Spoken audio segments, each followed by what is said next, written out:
안녕하세요. 결혼한 지 2년 된 30대 초반의 가정주부입니다. 대리효도라는 거 들어만 봤지 제 남편이 바랄 줄은 상상도 못했습니다. 그렇게 효자하고 싶으면 너나 실컷 하라고 던져주고 이혼했네요. 남편과 저는 소개팅으로 만나 1년간 연애 끝에 결혼을 약속했습니다.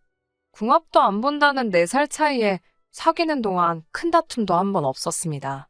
그렇기에 오히려 결혼을 안 하는 게 이상하게 생각될 정도였어요.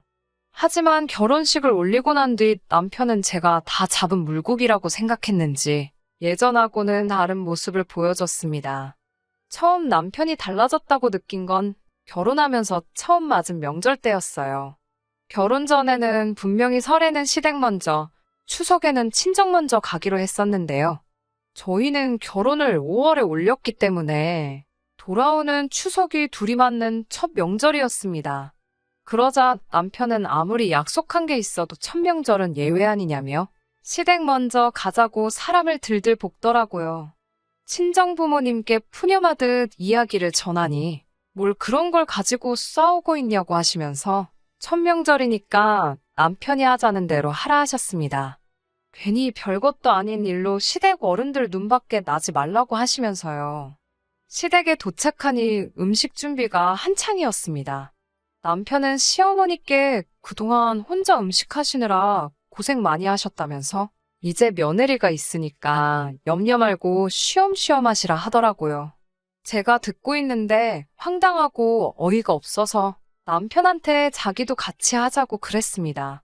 그러자 남편은 약간 벙찐 얼굴로 우리 집은 원래 여자들만 부엌일 한다고 그러는 거예요. 그래서 이 집에 여자들이 어딨냐고 여자라곤 어머님 한 분뿐인데 그럼 여지껏 어머님 혼자 명절 준비도 다 하신 거냐며 물었습니다. 일부러 더 과장해서 액션을 취했는데 그러자 친척분들이 웅성거리며 저희가 있는 부엌 쪽을 쳐다보더라고요. 그러자 시어머니가 둘 다 그만하라며 남편에게 괜찮다고 하시더군요. 저는 시어머니께 무슨 말씀이시냐고 남편 말대로 이제 며느리도 왔고 아들도 왔는데 방에 가서 좀 쉬시라고 했습니다. 그리고는 고무장갑을 남편에게 주면서 일단 설거지부터 하라고 저는 내가 붙이겠다고 했어요.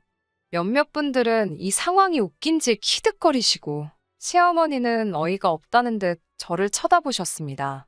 저희 친정에서는 어머니가 요리를 하시면 아버지가 설거지를 하시고 어머니가 빨래를 하시면 아버지가 청소기를 하세요. 어머니가 전업주부시고 아버지가 회사 생활을 하시지만 아버지는 늘 당신이 체력도 더 좋고 힘도 더 세기 때문에 어머니를 도와드리는 건 당연하다고 하셨습니다. 어려서부터 그런 모습을 보고 자라서인지 제 눈엔 그게 지극히 정상이고요. 그런데 시댁은 달랐습니다. 명절 내내 일한 남자는 저 때문에 억지로 부엌에 있었던 남편뿐이었고 아버님과 남자 친척분들은 TV 앞을 떠나지 못하시더군요. 저녁까지 먹고 슬슬 친정으로 올라가려고 하는데 시아버지께서 하루 정도는 자고 가는 게 맞지 않냐면서 저희를 잡으시더라고요. 친정 부모님이 기다리고 계시다고 말씀을 드려도 어차피 늦었는데 내일 아침 일찍 가도 별 차이 없다고 우기셨어요. 급기야 이 어둠에 남편이 운전이라도 하다 사고라도 나면 제가 책임질 거냐고 물으시는 거예요. 저희가 반반 결혼을 하기는 했지만 자동차만큼은 제가 결혼하기 전부터 타던 걸 그대로 가져왔기 때문에 차는 제 거였어요.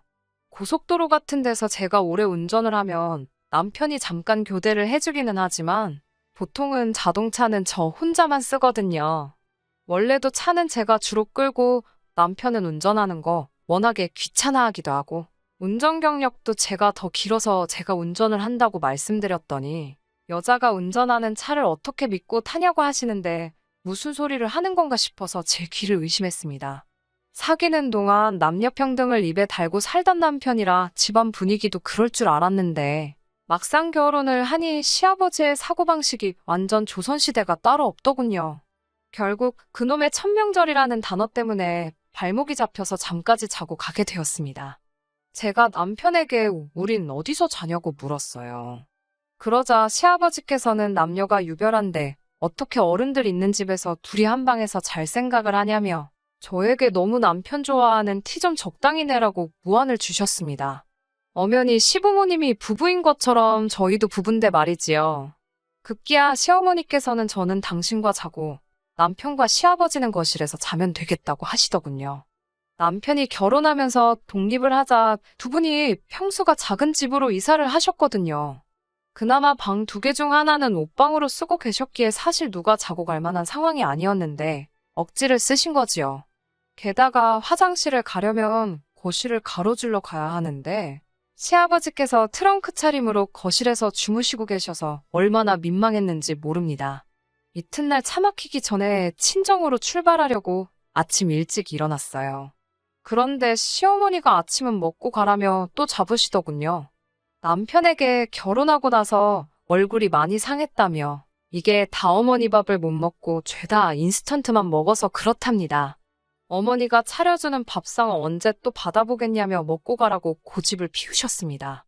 막말로 저희가 죽으러 가는 것도 아닌데 억지를 쓰시니 슬슬 짜증이 밀려왔어요. 저는 결국 저희 부모님도 저 목이 빠져라 기다리고 계실 거라고 남편한테는 아침 먹고 올 거면 아예 놀다가 버스 타고 천천히 올라오라고 했습니다. 저는 차 끌고 먼저 올라가겠다고요. 그제서야 남편도 시부모님께 가봐야겠다 말을 하더군요. 집으로 올라오는 차 안에서 제가 기분 나쁜 티를 팍팍 내고 있으니까 남편도 한마디 하더군요. 아무리 그래도 시부모님이 부탁을 하는데 그렇게 불편한 티를 내야 하냐고요. 그러면서 다음부터는 시부모님뿐만 아니라 어른들 앞에서는 남편을 존경하고 위하는 태도를 갖추라나요. 비록 남편이 저보다 4살 많은 오빠긴 했지만 저희가 무슨 학교 선후배 관계도 아니고요. 결혼했으면 동등한 관계 아닌가요? 제가 말 같지도 않아서 오빠나 똑바로 하라고 했습니다. 약속을 어기고 시댁에 갔으면 미안한 줄이나 알지 뭘 그렇게 기세등등하냐고요. 그렇게 저희는 처음으로 부부싸움이라는 걸 하게 되었습니다. 서로 한마디도 없다가 친정에 도착할 무렵 제가 남편에게 얼굴 좀 피라고 했습니다. 그런데 남편은 제 말을 귓등으로도 들은 척을 안 하더군요. 저희 부모님 앞에서 어찌나 툴툴거리고 다니던지 정말 7살 먹은 애도 아니고 한 대 쥐어봐가지고 싶었습니다. 영문을 모르는 저희 부모님은 남편이 워낙에 기분 나쁜 표정으로 와 있으니 사위 눈치를 보고 계셨어요. 저는 남편에게 그따위로 행동할 거면 다시 시댁으로 가라고 했습니다. 그 후로는 남편에게 단 한마디도 걸지 않았고요. 친정 부모님도 저희가 싸웠다는 걸 아시고는 억지로 화해시키려 드시지는 않으셨어요. 부부싸움은 집에 가서 하라며 밥 먹었으면 얼른 가라고 하시더군요. 제가 남편에게 가자는 소리도 안 하고 먼저 밖으로 나가자 쫄래쫄래 따라오긴 하더라고요. 저는 차에 올라타자마자 남편한테 지금 뭐 하자는 거냐고 우리 부모님한테 당장 가서 사과하지 않으면 내년 명절부터는 시댁에 안 간다고 울음장을 놨습니다. 남편은 어이없다는 듯 절 쳐다보더니 네 마음대로 하라더군요. 아마 그때는 제가 괜히 아무 말이나 한다고 생각했겠지요. 하지만 전 그때 굳게 마음을 먹었습니다. 남편이 진심으로 저와 저희 부모님께 사과하지 않으면 저도 시댁에 일절 연락도 방문도 하지 않기로요. 부부싸움은 칼로 물베기라고 했지만 제 마음속의 앙금은 쉽게 가시질 않았습니다. 그리고 시간이 흘러 설이 돌아왔어요. 설이 되기 일주일 전부터 남편 혼자 난리가 났더군요. 시아버지는 족발을 좋아하시고 시어머니는 월남쌈을 좋아하신다며 그걸 사갈 거냐 만들어 갈 거냐. 그래도 며느리 되고서 처음 맞는 설인데 직접 만들어가는 게 보기 좋지 않겠냐며 북치고 장구치고 호들갑이더군요. 저는 애시당초 아무것도 할 생각이 없었기 때문에 대답하는 척만 하고 적당히 호응만 해주고 있었습니다. 명절 하루 전날 제가 남편보다 한두 시간 정도 일찍 퇴근을 했어요. 징검다리 휴일까지 하면 거의 5일 가깝게 쉬는 거였어요. 친정부모님께 전화해서 내일 내려갈 건데 혼자 갈 거니까 사위 먹인다고 뭐 준비하실 필요 없다고 하니 그래도 남편하고 같이 와야지 왜 혼자 오냐고 하시더군요. 나는 우리 집으로 그 사람은 그 사람 집으로 각자 가야 될 곳으로 갈 거라고 하니 친정부모님은 저희가 그렇게 합의를 했는 줄 아셨나 봐요. 그러면 우리 딸 오면 오랜만에 같이 산이나 갔다 올까라며 즐거워하시는데 동네 뒷산 가는 것만도 저렇게 기대를 하시니 그동안 자주 찾아뵙지 못해 죄송한 마음이 들었습니다. 사실 가깝다면 가까운 거리인데 직장 생활하랴 살림하랴 그러다 보니 자주는 못 가게 되더라고요. 얼마 지나지 않아 남편이 집에 왔어요. 남편은 차 막히기 전에 내려가야 되니까 새벽 5시쯤 출발하자고 그러더군요. 그러면서 음식은 어딨냐고 묻길래 뭔 야밤에 음식이냐고 잘 시간인데 배가 고프냐고 물었습니다. 남편이 무슨 생각으로 꺼낸 말인지 진작에 말뜻을 알아들었지만 일부러 모르는 척 했어요. 남편은 아무것도 준비를 안 했냐며 어이없단 식의 제스처를 취하더군요. 우리 부모님께 죄송하다고 했냐니까 무슨 이야기인지 기억도 못 하더군요. 작년에 내가 한 말 생각 안 나냐고 사과 안 하면 시댁에 안 가겠다고 하지 않았냐 하니까 지금 장난치는 거냐며 얼굴이 험악해지더군요. 자기 체면은 어떻게 되냐면서요. 나는 우리 친정에서 체면 없냐고 따지니 여자가 무슨 체면이 있냐고 그러더군요. 남편이 저를 어떻게 생각하고 있었는지 정확히 알 수 있었어요. 연애할 때는 여자나 남자나 똑같다며 밥 먹을 때도 더치페이하고 결혼 준비도 남자 여자 똑같이 반반씩 하고 여자도 경쟁력을 잃지 않게 맞벌이하며 독립적인 주체가 돼야 한다던 인간이었는데 말하는 꼬라지를 보아하니 연애할 때는 그냥 본전 생각만 하던 쪼잔한 남자였어요. 완전 사기 결혼 당한 것 같았습니다. 남편은 혼자분을 삭히지 못하고 씩씩거리다가 정말 혼자서 새벽에 시댁에 가버렸어요. 정이 떨어질 대로 떨어진 상황이었지만 괘씸하기도 하고 열받더군요.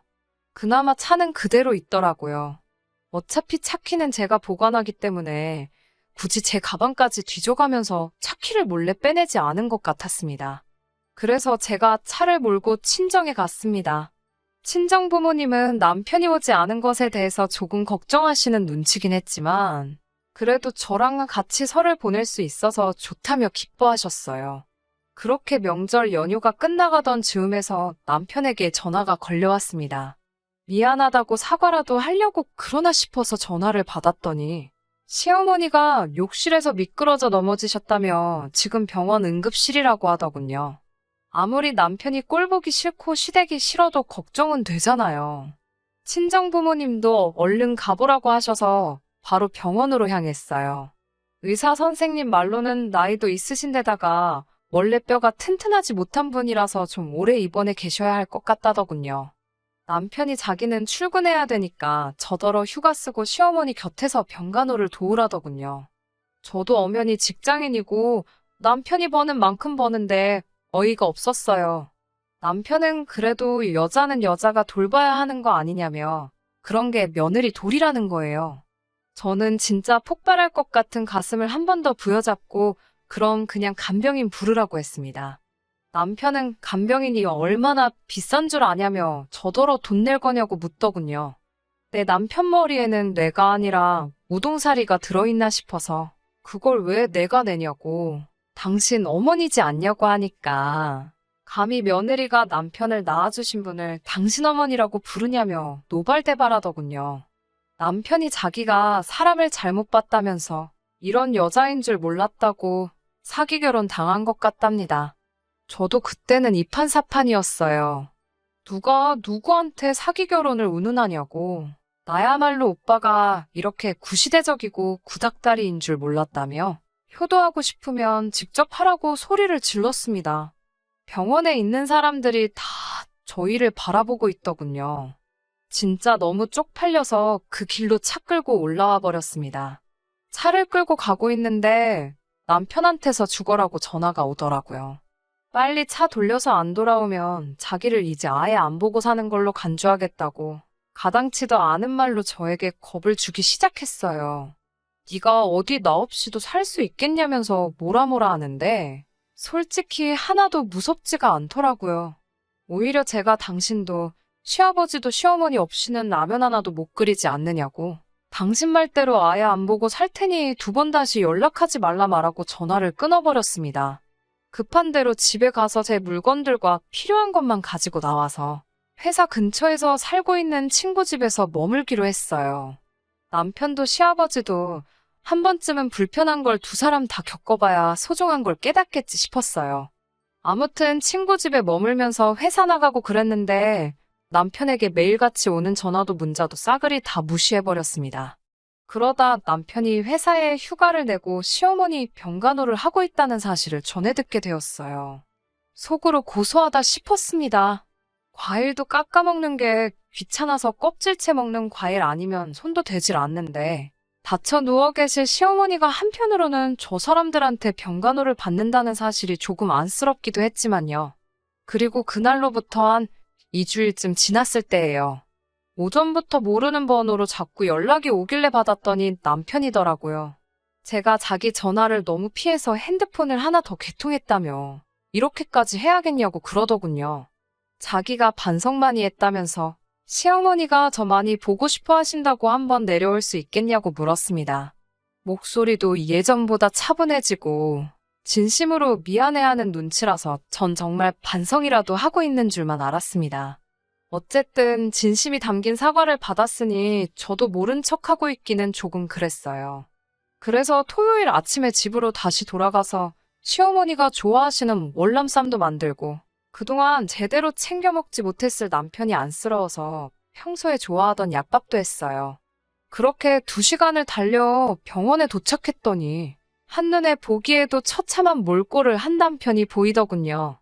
시어머니는 저를 보자마자 이제 마음 고쳐먹고 지금이라도 내려와서 다행이라 하셨는데 무슨 말씀을 하시는 건지 잘 이해가 안 되더군요. 하지만 아프신 분한테 꼬치꼬치 따져먹긴 그래서 별말은 안 했습니다. 남편은 제가 해간 음식을 개걸스럽게 먹어치우고는 이제 선수교체 시간이라며 차키를 달라고 하더군요. 무슨 소리냐고 하니까 이제 자기가 서울 갈 차례고 제가 여기 있어야 공평한 거 아니냐고 하는 거예요. 남녀평등 모르냐면서요. 그래도 자기가 기사도 정신을 발휘해서 며느리가 해야 할 병간호를 지가 대신했으니 이제 저더러 제 책임을 지라고 했습니다. 그제서야 왜 사람은 고쳐 쓰는 게 아니라고 하는지 이해가 되더군요. 전혀 달라진 게 없었습니다. 제가 남편에게 연애할 때는 이런 사람인 줄 몰랐다 하니까 자기도 제가 이런 여자인 줄 몰랐다면서 바르게 뭐냐 하더군요. 옆에 있던 시어머니께서 다른 입원한 사람들은 딸이나 며느리가 와서 병수발 들어준다며? 그게 너무 부럽다 그러셨다는 거예요. 아무리 그렇게 말씀하셨어도 안 되는 건 안 되는 거라고 했습니다. 그리고 나도 직장 다니는 거 모르냐고 하니까 그까짓 거 얼마나 번다고 유세냐고 나야말로 이제 더 쓸 휴가도 없고 하루빨리 회사에 돌아가야 한다고 그러는데 정말 더는 못 견디겠더군요. 저는 남편이 먹고 있던 약밥을 빼앗아 잔디밭에 집어 던져버리고는 이제는 진짜 끝이라고 이혼하자고 했습니다. 남편은 뭐가 그리도 당당한지 너는 이제 큰일 났다고 저를 겁주기 시작하더군요. 남편이 시어머니 병간호를 하는 동안 저는 짐 싸들고 집 나와서 별거를 하지 않았냐는 사실을 들먹이면서 여자가 집 나가서 가정에 소홀했으니 제가 파탄의 원인인 유책사유자가 되는 거 모르냐고 으름장을 놓더라고요.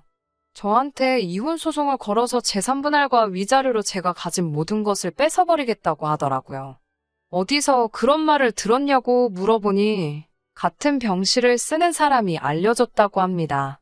생각이 있으면 스스로 찾아보기라도 할 텐데 요즘 인터넷도 잘 되어 있어서 손가락 몇 번만 움직이면 그게 틀린 사실이란 것쯤은 순식간에 알 텐데 그런 노력조차 없이 잘 알지도 못하는 사람한테 들은 정보만 가지고 떠들어대니 우습지도 않더군요.